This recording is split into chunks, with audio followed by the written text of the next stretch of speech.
Hello students, कैसे हैं आप सभी लोग। मैं हूं Pooja Singh and welcome back to my channel accounting master class.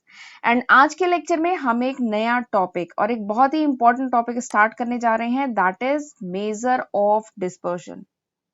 And hopefully मैं ये जो टॉपिक है मेजर ऑफ डिस्पर्शन, इसको मैं 4 से 5 लेक्चर में कवर करा दूंगी। इससे पहले हम लोग measure of central tendency discuss कर चुके हैं। उसको हमने 7 लेक्चर्स में कवर किया है। उसमें हमने डिटेल में पढ़ा था कि अर्थमेटिक मीन क्या है, geometric mean, harmonic mean, median, mode, ये सारे ही टॉपिक पढ़े थे और उन पे बहुत सारे न्यूमेरिकल भी किए थे, राइट। एक बात और कि ये डिस्पर्जन पढ़ने से पहले अगर आपका अर्थमेटिक मीन और मीडियन का कॉन्सेप्ट क्लियर होगा ना, तो ज्यादा अच्छा रहेगा, क्योंकि अर्थमेटिक मीन और मीडियन का जो कॉन्सेप्ट है वो डिस्पर्जन में यूज होगा। इसीलिए मैं ये जो जितने भी टॉपिक्स है ना, इनको सीक्वेंस में पढ़ा रही हूँ। और ये जो डिस्पर्जन जब आप पढ़ लेंगे तो ये कॉन्सेप्ट आगे चल के जब मैं कोरिलेशन पढ़ाऊंगी ना, तो डिस्पर्जन का कॉन्सेप्ट कोरिलेशन में यूज होगा। ठीक है, तो इसीलिए ये सारे कॉन्सेप्ट आप क्लियर करते जाइए और सीक्वेंस में। ठीक है, तो चलिए देखते हैं कि डिटेल में कि आज के लेक्चर में हम कौन कौन से सब टॉपिक डिस्कस करेंगे। तो आज हम सबसे पहले जानेंगे कि ये डिस्पर्जन क्या होता है। ठीक है, एग्जाम्पल के साथ समझेंगे और ये भी जानेंगे कि डिस्पर्जन पढ़ना क्यों जरूरी है, what is the significance of this topic. जब हम मेजर ऑफ सेंट्रल टेंडेंसी पढ़ चुके हैं, जब हमें आइडिया लग गया है कि जो सीरीज है, जो डेटा आपको दिया गया है, जो डिस्ट्रीब्यूशन दिया गया है, उसका अगर कैरेक्टरिस्टिक फाइंड आउट करना है, तो हम अर्थमेटिक मीन या मीडियन अगर हमें पता चल गया है तो उससे भी तो काम चल सकता है। तो why it is important to study the dispersion. Dispersion पढ़ने की क्या जरूरत है? अगर हमें डेटा का कैरेक्टरिस्टिक और मेजर ऑफ सेंट्रल टेंडेंसी से पता चल गया है तो ठीक है। बट अभी मैं आपको बताऊंगी कि नहीं, वहां से जो डेटा के बारे में आइडिया लगा है दैट इज इनसफिशिएंट, वो इनसफिशिएंट है। डिस्पर्जन कैलकुलेट करना बहुत जरूरी है। तो वही हम सिग्निफिकेंस डिटेल में समझेंगे। ठीक है, उसके बाद मैं आपको बताऊंगी मेथड ऑफ स्टडिंग वेरिएशन।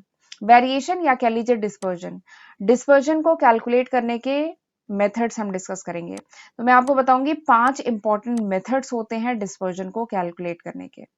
ठीक, फिर उसके बाद हम जानेंगे absolute and relative major. Dispersion 2 terms में कैलकुलेट किया जा सकता है, एब्सोल्यूट मेजर किया जा सकता है और रिलेटिव मेजर किया जा सकता है। तो वो क्या होता है, कैसे करते हैं, वो सब समझेंगे। और इसके बाद हम पढ़ेंगे रेंज। रेंज क्या है, कैसे कैलकुलेट करते हैं, उस पर न्यूमेरिकल कराऊंगी। फिर ये जो रेंज मेथड है, इसके कुछ मेरिट्स हैं, कुछ लिमिटेशन है, कुछ यूजेस हैं, वो सब हम जानेंगे आज के लेक्चर में। ठीक है, तो ये सारे ही टॉपिक हम आज के लेक्चर में डिस्कस करने वाले हैं, राइट। अच्छा, लेक्चर स्टार्ट करने से पहले मैं एक बात कहना चाह रही थी कि अगर आप चाहते हैं कि मैं ऐसे ही लेक्चर वीडियोस लाती रहूं, नए सब्जेक्ट, नए कॉन्सेप्ट, नए टॉपिक कवर करती रहूं, तो आपको भी मेरे चैनल को सपोर्ट करना होगा। 30 मिनट का लेक्चर देखने के बाद अगर वो यूजफुल लगे ना, तो लाइक का बटन तो दबाया जा सकता है ना, और मुझे कमेंट करके भी बताया जा सकता है कि मेरा ये लेक्चर वीडियो एक्चुअली में यूजफुल था भी कि नहीं, कि मैं बस ऐसे ही बना रही हूँ। तो थोड़ा सा अपनी मैम के लिए भी टाइम निकालिए और केवल 1 मिनट लगेगा, मुझे कमेंट करके ये जरूर बताया करिए कि हाउ वाज माय लेक्चर, मेरा लेक्चर कैसा था, राइट। तो फिर चलिए हम आज का लेक्चर फिर स्टार्ट करते हैं। ठीक, चलिए। डिस्पर्जन, तो अभी तक हमने पढ़ा है मेजर ऑफ सेंट्रल वैल्यू या मेजर ऑफ सेंट्रल टेंडेंसी, अभी तक हम डिस्कस कर चुके हैं। तो वहां पे क्या हमने देखा था कि हमें एक सिंगल फिगर मिलता था, चाहे हम अर्थमेटिक मीन कैलकुलेट करते थे या मीडियन या मोड कैलकुलेट करते थे, तो वहां पे हमें एक सिंगल फिगर मिलता था जिससे हमें पूरे डेटा के बारे में, जो हमें डिस्ट्रीब्यूशन दिया गया है, जो डेटा दिया गया है, उसके बारे में हमें आइडिया लगता था। ठीक है, बट वो सफिशिएंट नहीं था। ठीक है, जो हमें मेजर ऑफ सेंट्रल टेंडेंसी से जो एक फिगर मिलता था, that was not sufficient to describe the characteristic of whole data. पूरे डेटा का जो कैरेक्टरिस्टिक है वो डिस्क्राइब करने के लिए वो एक सिंगल फिगर सफिशिएंट नहीं था। ठीक है, we are required to calculate the dispersion also. Dispersion या जिसको वेरिएशन भी कहते हैं, वेरिएबिलिटी भी कहते हैं, ये भी कैलकुलेट करना बहुत जरूरी है। क्योंकि आपको कुछ ऐसा डेटा भी, आप अभी आगे चल के देखेंगे कि 2 या 2 से ज्यादा डेटा आपको ऐसा भी मिल सकता है, डिस्ट्रीब्यूशन ऐसा भी मिल सकता है जहां पे सेंट्रल वैल्यू तो सेम है, यानी अर्थमेटिक मीन सेम है या मीडियन सेम है, लेकिन वो जो डेटा है उसमें बहुत ज्यादा डिस्पैरिटी है। ठीक है, 2 या 2 से ज़्यादा सीरीज ऐसी मिल सकती है जिनका अर्थमेटिक मीन तो सेम आ रहा है, लेकिन वो जो डेटा है बहुत ज़्यादा डिफर कर रहा है एक दूसरे से।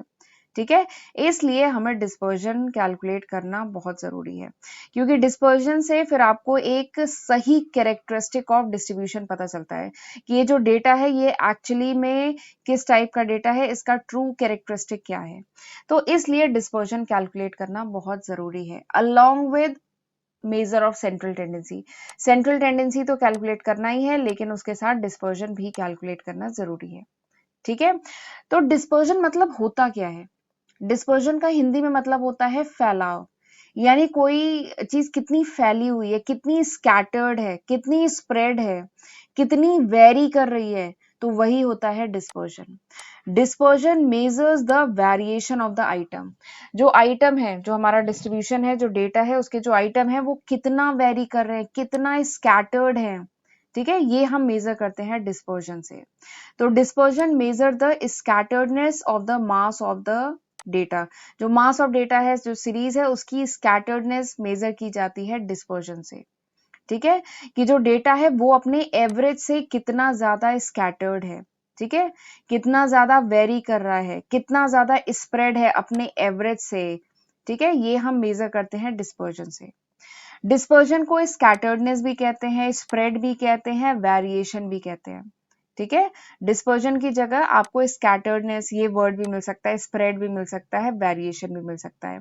ये सारे ही टर्म क्या मेजर करते हैं? ये मेजर करते हैं कि आइटम कितना वेरी कर रहा है फ्रॉम इट्स सेंट्रल वैल्यू। ठीक है, जो भी आपका डिस्ट्रीब्यूशन है, उसके जो आइटम है वो अपनी सेंट्रल वैल्यू से कितना वेरी कर रहे हैं, ये हम मेजर कर सकते हैं डिस्पर्जन से। ठीक है, अच्छा एक और खास बात है, ये जो डिस्पर्जन है इसको कहा जाता है एवरेज ऑफ सेकेंड ऑर्डर।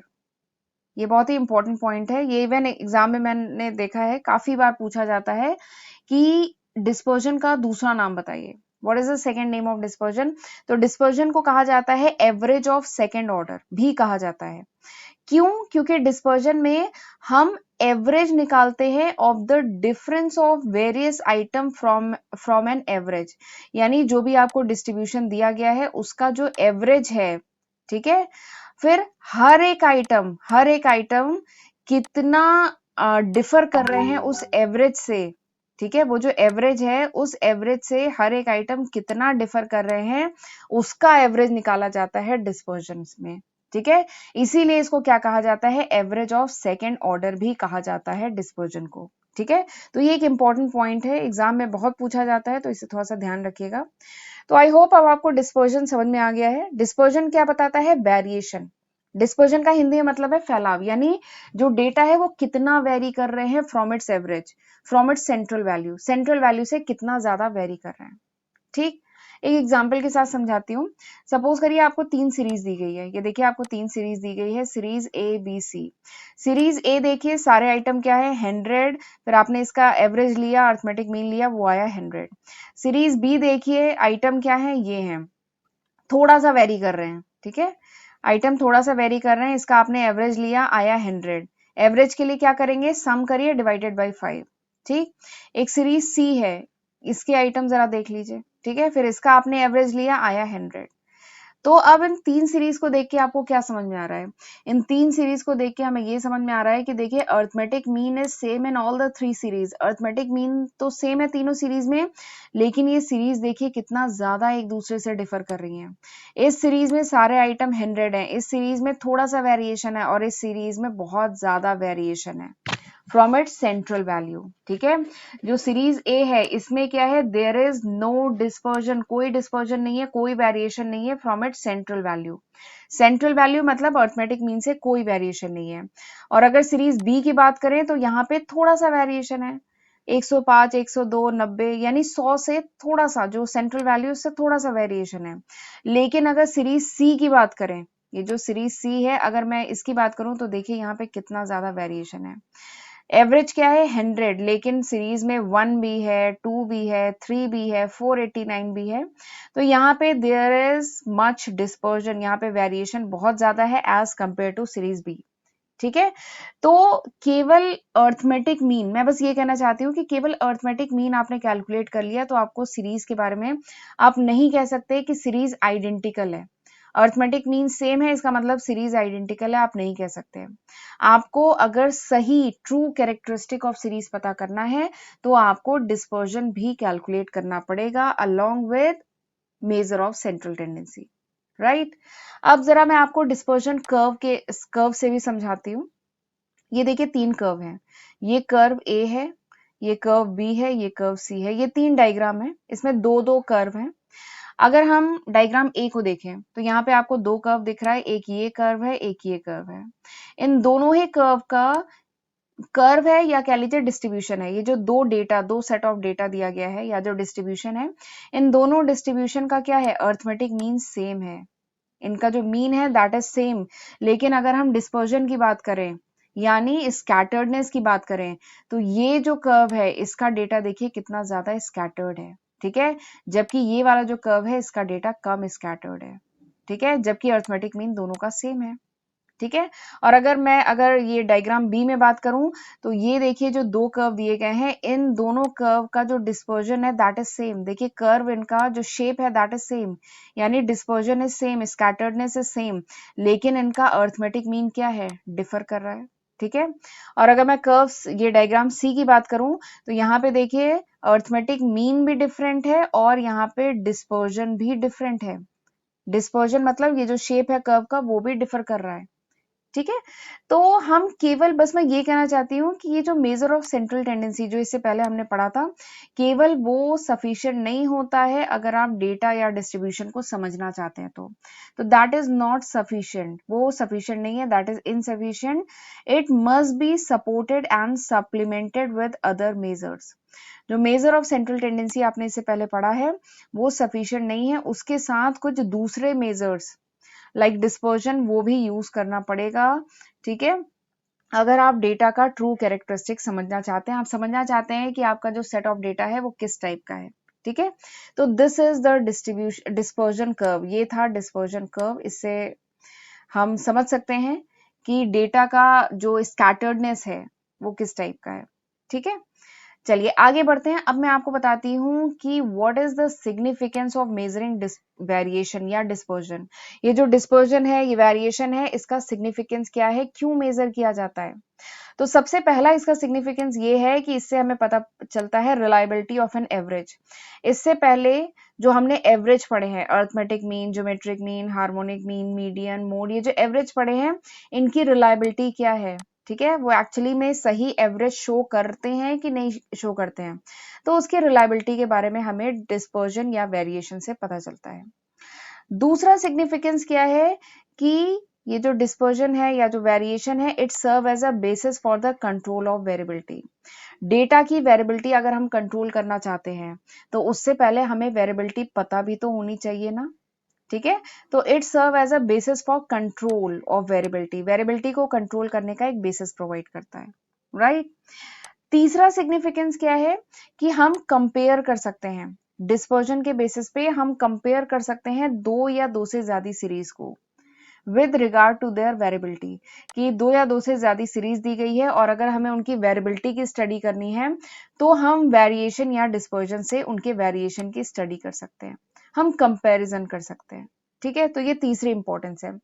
चौथी इंपॉर्टेंस क्या है कि ये जो डिस्पर्जन है ये आगे चल के हम कुछ स्टैटिस्टिकल मेजर पढ़ेंगे उसमें हेल्प करता है। जैसे आगे चल के मैं आपको कोरिलेशन, रिग्रेशन और बाकी कॉन्सेप्ट पढ़ाऊंगी तो हम देखेंगे कि ये जो डिस्पर्जन या वेरिएशन का जो कॉन्सेप्ट है ये वहां पे यूज होता है, ठीक है। तो ये कुछ दूसरे स्टैटिस्टिकल मेजर में हेल्प करता है। तो ये 4 सिग्निफिकेंस है वेरिएशन या डिस्पर्जन के, ठीक। अब चलिए आ जाते हैं अपने बहुत इंपॉर्टेंट टॉपिक पे, that is method of studying variation. ये जो वेरिएशन है या जो डिस्पर्जन है इसको कैसे स्टडी करेंगे, कैसे कैलकुलेट करेंगे, तो इसके हमें 5 मेथड्स अवेलेबल हैं। ये बहुत इंपॉर्टेंट है, 5 मेथड एकदम ध्यान रखिएगा कौन कौन से 5 मेथड हैं। सबसे पहला मेथड है रेंज मेथड।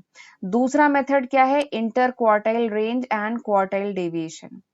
तीसरा मेथड है मीन डेविएशन या जिसे एवरेज डेविएशन भी कहते हैं। चौथा मेथड है स्टैंडर्ड डेविएशन। पांचवा मेथड है लॉरेंट्ज कर्व। ठीक है, तो ये 5 मेथड हैं जिनसे हम डेविएशन या जिसको वेरिएशन कहते हैं ये मेजर कर सकते हैं। ठीक, इसमें से this one is the best method. ये जो है ना स्टैंडर्ड डेविएशन मेथड, ये बेस्ट मेथड है, स्टैंडर्ड मेथड एकदम। ठीक है, वेरिएशन को कैलकुलेट करने का। बट पता आपको पांचों मेथड होने चाहिए। अब मैं आपको पांचों मेथड हम डिटेल में डिस्कस करेंगे और उन पे बेस्ड न्यूमेरिकल करेंगे, राइट। अब इसमें जो फर्स्ट टू मेथड्स है, ये जो है ना रेंज मेथड और interquartile range and quartile deviation method, ये जो फर्स्ट टू मेथड्स है ना, दीज आर पोजिशनल मेजर। ये first two methods positional measure हैं। क्यों? क्योंकि ये डिपेंड करते हैं value at a particular position. वो जो वैल्यूज हैं, डिस्ट्रीब्यूशन की जो वैल्यू है वो किस पोजीशन पे हैं, ठीक है, उस पे डिपेंड करते हैं ये पहले के दो मेथड, रेंज और इंटर क्वार्टाइल रेंज मेथड। ठीक है, जबकि इसके बाद जो दूसरे दो मेथड हैं, मीन डेविएशन और स्टैंडर्ड डेविएशन, ये कैलकुलेशन मेजर, ये दोनों क्या है, कैलकुलेशन मेजर है। क्योंकि यहाँ पे आपको फॉर्मूला दिया जाएगा और आप फॉर्मूले से कैलकुलेट करेंगे डेविएशन या जो वेरिएशन है, फॉर्मूले से मेजर करेंगे, कैलकुलेशन करेंगे। ठीक है, तो इसलिए ये क्या है, कैलकुलेशन मेजर। और ये जो पांचवा मेथड है Lawrence curve, this is graphical method. ये ग्राफिकल मेथड है, यहाँ पे आप ग्राफ से फाइंड आउट करेंगे वेरिएशन। ठीक है, तो ये पांच मेथड में स्टार्टिंग के ये जो दो मेथड्स है, ये क्या है, पोजिशनल मेजर, ये क्या है, कैलकुलेशन मेजर, और ये क्या है, ग्राफिकल मेजर। ठीक है, तो ये पांच मेथड हैं वेरिएशन को कैलकुलेट करने के, इसका जरूर ध्यान रखिएगा, बहुत इंपॉर्टेंट पॉइंट है। ठीक, आगे बढ़ते हैं। अब एक छोटा सा कॉन्सेप्ट बताती हूँ, absolute and relative measure of variation. ये जो वेरिएशन, जो डिस्पर्जन हम कैलकुलेट करते हैं, ये या तो एब्सोल्यूट मेजर होता है, या तो एब्सोल्यूट टर्म में मेजर करते हैं, या रिलेटिव टर्म में मेजर करते हैं। एब्सोल्यूट टर्म में मेजर करना, इसका क्या मतलब है कि डिस्पर्जन जो हम कैलकुलेट करते हैं वो उसी यूनिट में कैलकुलेट करते हैं, उसी स्टैटिस्टिकल यूनिट में कैलकुलेट करते हैं जिस स्टैटिस्टिकल यूनिट में ओरिजिनल डेटा है। डेटा आपको किलोग्राम में दिया है तो आप किलोग्राम में मेजर करते हैं, टन में दिया है तो टन में, रुपी में दिया है, लीटर में दिया है, मीटर में दिया है, जिस यूनिट में आपको डेटा दिया है उसी यूनिट में आप डिस्पर्जन कैलकुलेट करते हैं। ठीक है, तो ये क्या होता है, एब्सोल्यूट मेजर। दूसरा क्या होता है, रिलेटिव मेजर। रिलेटिव मेजर में हम जो मेजर करते हैं डिस्पर्जन, वो रेशियो के फॉर्म में करते हैं। ठीक है, इसमें क्या होता है, हम एब्सोल्यूट डिस्पर्जन को एक एप्रोप्रिएट एवरेज से डिवाइड करते हैं और रेशियो फाइंड आउट करते हैं। ठीक है, और इसी को, ये जो रिलेटिव डिस्पर्जन है, इसी को कहा जाता है कोफिशिएंट ऑफ डिस्पर्जन, इसी को कहा जाता है। कोफिशिएंट मतलब क्या होता है, कोफिशिएंट मतलब होता है प्योर नंबर, नंबर के फॉर्म में, रेशियो के फॉर्म में। यहाँ पे कोई भी यूनिट नहीं होती है, this is independent of any unit. यहाँ पे लीटर, मीटर, रुपी, किलोग्राम, ग्राम, ये सब नहीं होता है। ठीक है, तो दिस इज रिलेटिव मेजर। तो जो डिस्पर्जन आप कैलकुलेट करेंगे, क्वेश्चन में अगर एब्सोल्यूट मेजर पूछा है या रिलेटिव मेजर पूछा है, उसी के अकॉर्डिंग आप आंसर करेंगे। ठीक है, या दोनों भी पूछा जा सकता है। ठीक, अब चलिए आ जाते हैं फर्स्ट मेथड पे। सबसे पहला मेथड कौन सा था, नाम बताइए। सबसे पहला मेथड था रेंज मेथड। डिस्पर्जन को कैलकुलेट करने के कितने मेथड हैं, बताइए कितने मेथड हैं, 5 मेथड। सबसे पहला मेथड क्या है, range method. This is the simplest method. Range method जो है, इसमें कुछ नहीं है, बहुत आसान है। This is the simplest method of studying the dispersion. Dispersion को स्टडी करने का सबसे आसान मेथड है। इसमें सिंपली क्या करते हैं, डिफरेंस निकालते हैं स्मॉलेस्ट आइटम का लार्जेस्ट आइटम। डिस्ट्रीब्यूशन में जो सबसे बड़ा आइटम है उसको उसमें से छोटे आइटम को माइनस करते हैं और आपका आ जाता है रेंज। फॉर्मूला क्या है, range is equal to L minus S. L क्या है, लार्जेस्ट आइटम, एस क्या है, स्मॉलेस्ट आइटम। हो गया कैलकुलेट रेंज, बहुत आसान था। ठीक है, अब ये क्या है, ये है एब्सोल्यूट मेजर। मैंने बताया ना, एब्सोल्यूट मेजर और रिलेटिव मेजर दो होते हैं, तो ये क्या है, एब्सोल्यूट मेजर। और अगर रिलेटिव मेजर आपको फाइंड आउट करना है, कोफिशिएंट फाइंड आउट करना है, coefficient of range find out करना है, तो ये फॉर्मूला यूज होगा, L minus S divided by L plus S. ठीक है, कोफिशिएंट ऑफ रेंज का फॉर्मूला क्या है, L minus S divided by L plus S. तो इस फॉर्मूले को भी ध्यान में रखिएगा। ठीक, एक क्वेश्चन करते हैं। एक कंपनी है एबीसी कॉर्पोरेशन लिमिटेड, उसकी शेयर की प्राइस आपको दी गई है मंडे टू सैटरडे। ठीक है, ये इसकी प्राइस है, Monday, Tuesday, Wednesday, Thursday, Friday, Saturday. आपको कैलकुलेट करना है range and coefficient of range. ठीक, तो रेंज हम जानते हैं क्या होता है, एल माइनस एस। तो अब देखिए एल क्या है, लार्जेस्ट वैल्यू क्या है 250, स्मॉलेस्ट वैल्यू क्या है 160। ठीक है, ये देखिए इन 6 डेटा में लार्जेस्ट वैल्यू स्मॉलेस्ट वैल्यू पता चल गई। माइनस करिए 250 माइनस 160 आ गया 90 रुपीज। ठीक है, तो रेंज कितना आ गया 90 रुपीज। तो आप देखेंगे ये उसी यूनिट में है जिस यूनिट में डेटा है।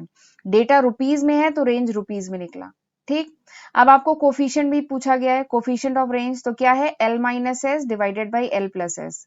तो L क्या है 250, S क्या है 160, तो 250 में से 160 माइनस करिए फिर एक बार प्लस करिए। तो आप जब इसको कैलकुलेट करेंगे यू विल गेट 0.22। तो ये देखिए रेशियो के फॉर्म में आया है, प्योर नंबर के फॉर्म में आया है, यहाँ पे कोई यूनिट नहीं है। ठीक है, तो कोफिशिएंट ऑफ रेंज आ गया आपका 0.22। ठीक है, तो बहुत आसान होता है कैलकुलेट करना। तो आपने निकाल लिया रेंज। बट इसी की जगह अगर कॉन्टिन्यूअस सीरीज होती तो, कॉन्टिन्यूअस सीरीज यानी जिसमें क्लास इंटरवल हो, जिसमें फ्रीक्वेंसी हो। अगर कॉन्टिन्यूअस सीरीज है तो वहां पे अगर आपको कोफिशिएंट ऑफ रेंज निकालना है तो भी बहुत आसान है। एल क्या होगा, L is the largest item. ठीक है, तो बताइए ये जितने भी क्लास इंटरवल दिए गए हैं इसमें लार्जेस्ट आइटम क्या है, तो लार्जेस्ट आइटम आपको दिख रहा है 60 है। स्मॉलेस्ट आइटम क्या है, स्मॉलेस्ट आइटम क्या है 10 है। ठीक है, सबसे पहला जो सबसे स्मॉलेस्ट क्लास होगी उसका जो लोअर लिमिट है वो क्या होगा स्मॉलेस्ट आइटम, और सबसे बड़ी जो क्लास होगी उसका जो लार्जेस्ट जो अपर लिमिट होगी वो क्या होगा लार्जेस्ट आइटम। ठीक, तो उठा के फॉर्मूले में पुट करिए, एल पता चल गया, एस पता चल गया, 60 माइनस 10 करेंगे और 60 प्लस 10 करेंगे, आपका आ जाएगा कोफिशिएंट ऑफ रेंज। कितना आसान है कैलकुलेट करना। तो अगर कॉन्टिन्यूअस डेटा हो तो आपको क्लास इंटरवल देखना होगा, इसमें लोअर लिमिट, सबसे पहली क्लास का लोअर लिमिट और सबसे लास्ट की क्लास का हायर लिमिट। ठीक है, अगर डेटा असेंडिंग ऑर्डर में अरेंज है तो। ठीक है, तो इस तरीके से आप कॉन्टिन्यूअस सीरीज के केस में रेंज निकालते हैं, range and coefficient of range. ठीक, अब मैं आपको बताती हूँ what are the limitations and merits of this range. ये जो रेंज हमने अभी निकालना सीखा उसके क्या मेरिट्स हैं क्या लिमिटेशन है। तो इसका सबसे पहला मेरिट तो आप समझ रहे होंगे जो मैं बार बार बोल रही हूँ कि ये जो डिस्पर्जन को कैलकुलेट करने का मेथड है range, this is the simplest and easiest method to compute. सबसे सिंपल मेथड है, सबसे इजिएस्ट मेथड है, ये पहली मेरिट है। दूसरी मेरिट क्या है कि अगर आपको कम समय में आपको डेटा दिया गया है, अगर कम समय में आपको आइडिया लेना है कि क्विक आइडिया लेना है कि ये डेटा किस टाइप का है, ठीक है, तो एक्यूरेट पिक्चर तो नहीं लेकिन आपको एक क्विक आइडिया जरूर मिल जाएगा रेंज कैलकुलेट करके। ठीक है, वही देखिए लिखा है कि अगर मिनिमम टाइम में आपको कैलकुलेट करना है और क्विक आइडिया लेना है डेटा के बारे में तो आपको रेंज से एक अच्छी पिक्चर मिल जाएगी। ठीक है, तो these are the two merits of this method range. लेकिन ये जो मेथड है रेंज इसकी कुछ लिमिटेशन भी है। सबसे पहली लिमिटेशन क्या है कि ये जो रेंज हम कैलकुलेट करते हैं this is not based on each and every item of distribution. Range में आपने देखा हमें मतलब है केवल लार्जेस्ट आइटम से, केवल स्मॉलेस्ट आइटम से, बाकी के बीच के आइटम से मतलब नहीं है। ठीक है, तो ये इसकी पहली लिमिटेशन है कि this is not based on each and every item. दूसरी इसकी लिमिटेशन ये है कि रेंज जो है it fluctuates from sample to sample, यानी जब हमने एक सेट ऑफ सैंपल लिया ठीक है तो हमारा रेंज कुछ और आएगा। अगर ये जो डिस्ट्रीब्यूशन दिया गया है सेट ऑफ डेटा है पॉपुलेशन में से हमने दूसरा सैंपल लिया तो रेंज वेरी करने के बहुत ज्यादा चांसेस हैं। तो रेंज बहुत ज्यादा फ्लक्चुएट करता है अगर हम अपना सैंपल वेरी करते हैं। तो this is the second limitation. तीसरी लिमिटेशन रेंज की क्या है कि range can not tell us anything about the character of distribution within the two extreme observation. ये जो दो एक्सट्रीम ऑब्जर्वेशन है उसके बीच में हमारा जो डेटा है वो किस टाइप का है इसके बारे में रेंज हमें नहीं बताता है। जैसे एग्जाम्पल के लिए देखिए सीरीज दी गई है, series A, series B, series C. ठीक है, 3 सीरीज दी गई है। इसके डेटा को आप ध्यान से देखिए, वीडियो को पॉज कर लीजिए, डेटा को देखिए। इन तीनों ही सीरीज में जब आप रेंज निकालेंगे ना तो देखेंगे लार्जेस्ट आइटम तीनों सीरीज में लार्जेस्ट आइटम क्या है 46 और तीनों सीरीज में स्मॉलेस्ट आइटम है 6। तो इसका रेंज निकल के आएगा 40। लेकिन ये जरा देखिए तीनों सीरीज कितना ज्यादा डिफर कर रही हैं। ठीक है, तो रेंज से हमें केवल मतलब लार्जेस्ट और स्मॉलेस्ट आइटम एक रेंज का आइडिया लगता है, उसके बीच के आइटम किस टाइप के हैं इसके बारे में हमें कोई आइडिया नहीं लगता है रेंज से। तो this is the third limitation, बीच का डिस्ट्रीब्यूशन किस टाइप का है ये हमें नहीं पता चलता है रेंज से। ठीक है, अब फोर्थ और आखिरी लिमिटेशन रेंज की क्या है कि range cannot be computed in case of open ended distribution. अगर ओपन एंडेड डिस्ट्रीब्यूशन है तो उस केस में we cannot calculate the range, हम रेंज कैलकुलेट नहीं कर पाएंगे। ठीक है, तो ये थी 4 लिमिटेशन रेंज की। आई होप आपको समझ में आ गया होगा merits and limitation. Next topic, अगला क्या है, यूजेस ऑफ रेंज। ये जो रेंज का कॉन्सेप्ट है ये कहाँ यूज होता है, तो याद करिए कहीं आपने टीवी में, न्यूज़पेपर में कहीं रेंज ऐसे पढ़ा है? हाँ आपने पढ़ा है। आप टीवी देखते होंगे तो जैसे सीएनबीसी आवाज या उन चैनल पे जहाँ पे शेयर्स के बारे में न्यूज आती रहती है, वहां पे शेयर्स की प्राइस का क्या दिया रहता है, रेंज दिया रहता है ना। कोई एक्स लिमिटेड कंपनी है, उसके जो शेयर है वो उसका रेंज है 200 से लेके 250। ठीक है, तो रेंज कहाँ पे यूज होता है, शेयर्स की प्राइस जो है उसके फ्लक्चुएशन को शो करने में रेंज यूज किया जाता है। ठीक है, और आपने जब न्यूज सुनते होंगे तो वेदर फोरकास्टिंग में या न्यूज़पेपर में भी तो रेंज दिया रहता है कि इस सिटी का जो टेम्परेचर है वो क्या रेंज है उसका, 30 डिग्री सेल्सियस से लेके 40 डिग्री सेल्सियस रहेगा टेम्परेचर। तो यहाँ पे क्या शो कर रहे हैं, रेंज शो कर रहे हैं। तो ये 2 यूजेस है रेंज के। एक और यूज है रेंज का, वो होता है क्वालिटी कंट्रोल में। जब स्टैटिस्टिकल मेथड यूज किया जाता है क्वालिटी कंट्रोल में, तो एक बनता है कंट्रोल चार्ट, कंट्रोल चार्ट बनाया जाता है। ठीक है, और ये जो रेंज है ना उस चार्ट में यूज किया जाता है। ठीक है, क्वालिटी कंट्रोल एक कॉन्सेप्ट है। ठीक है, उसमें स्टैटिस्टिकल मेथड को यूज किए जाते हैं। ठीक है, और स्टैटिस्टिकल मेथड में कंट्रोल चार्ट बनाए जाते हैं और इस चार्ट में हम रेंज शो करते हैं। ठीक है, वो जो क्वालिटी कंट्रोल है उसको शो करने के लिए हम रेंज शो करते हैं। तो ये कुछ 3 यूजेस हैं रेंज के। पहला मेथड, डिस्पर्जन मेजर करने का जो पहला मेथड है रेंज, उसके ये 3 यूजेस हैं। राइट, तो चलिए मैं आज का लेक्चर यहीं पे वाइंड अप करती हूँ। आज हमने डिस्पर्जन पढ़ा और जो पहला मेथड है रेंज वो पढ़ा। कल के लेक्चर में हम लोग पढ़ेंगे जो सेकंड मेथड है, क्वार्टाइल डेविएशन, जो सेकंड मेथड है वो हम डिस्कस करेंगे, और उसके आगे फिर हम मीन डेविएशन, स्टैंडर्ड डेविएशन और बाकी मेथड पढ़ेंगे। ठीक है, आई होप आज जो मैंने पढ़ाया है आपको अच्छे से समझ में आया होगा। समझ में आया है तो बस 1 सेकंड लगेगा लाइक का बटन दबाने में। ठीक है, तो लाइक करने में और कमेंट करने में एकदम भी कंजूसी मत किया करिए। एक एक वीडियो बनाने में बहुत एफर्ट लगता है, और स्पेशली ये जो मुझे पीपीटी टाइप करनी पड़ती है ना, इसमें मुझे सबसे ज्यादा मेरा मतलब टाइम इसी में जाता है। लेक्चर बनाना तो फिर भी, लेक्चर बनाना फिर भी आसान है। ठीक है, बट ये जो पीपीटी टाइप करना है ना, ये बहुत टाइम टेकिंग टास्क होता है। तो प्लीज हमारे एफर्ट को रिकॉग्नाइज करिए, हमें मोटिवेट करिए, हमारे चैनल को सपोर्ट करिए। Thank you so much. चलिए फिर मिलते हैं अगले लेक्चर में, तब तक अपना ध्यान रखिएगा। God bless.